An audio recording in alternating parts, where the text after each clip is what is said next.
اسٹٹگارٹ میں پاکستانی تارکین وطن کی قائم کردہ مسجد کے 26 سالہ نائب امام کو قتل کر دیا گیا ہے۔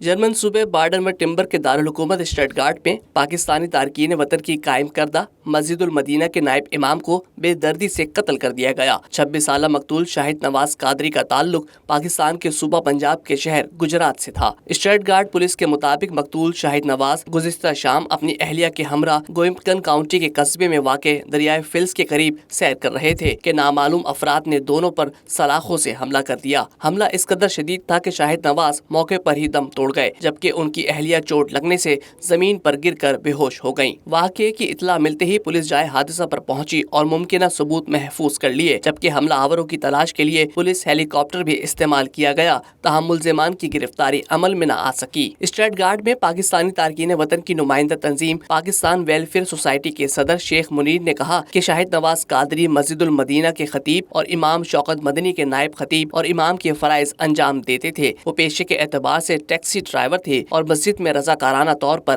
اپنے فرائض انجام دے رہے تھے۔ مقتول نے اپنے پسماندگان میں ایک بیوہ اور 2 بچے چھوڑے ہیں۔